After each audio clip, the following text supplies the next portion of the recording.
नमस्कार. आज जागतिक रेबीज दिन.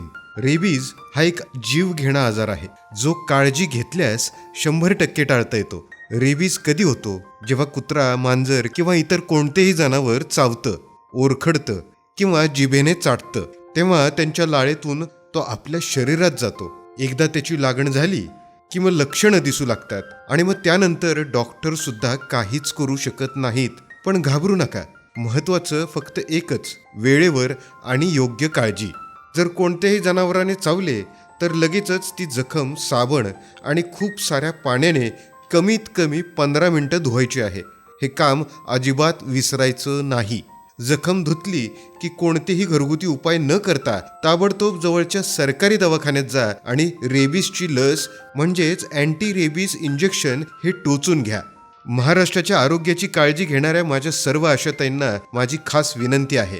तुम्ही गावोगावी फिरता, घराघरात जाता, लोकांचा तुमच्यावर खूप विश्वास आहे. तुम्ही दिलेला एक एक शब्द, एक एक संदेश अनेकांचे प्राण वाचवतात. आज रेबीज दिनानिमित्त आपल्या परिसरातल्या कुत्र्यांना वेळच्या वेळी लस टोचून घेणं किती महत्त्वाचं आहे हे लोकांना सांगा. जनावर चावल्यास जखम पाण्याने कमीत कमी 15 मिनिटं धुणे आणि लगेचच लस घेणे हे 2 उपाय लोकांच्या मनात पक्के करा.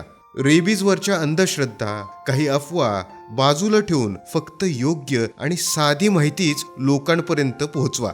तुमचा हा छोटासा प्रयत्न एखाद्याला रेबीज पासून वाचवण्यासाठी खूप मोलाचा ठरेल. तुम्हीच तर आहात आमच्या आरोग्याचे खरे आधारस्तंभ. जागतिक रेबीज दिनाच्या निमित्तानं चला रेबीजला हरवून एक सुरक्षित महाराष्ट्र घडवूया. आरोग्याच्या अशाच संवेदनशील आणि विश्वासार्ह माहितीसाठी आजच हेल्थ गुरु आय केअरला सबस्क्राईब करा. सुरक्षित रहा, काळजी घ्या. धन्यवाद.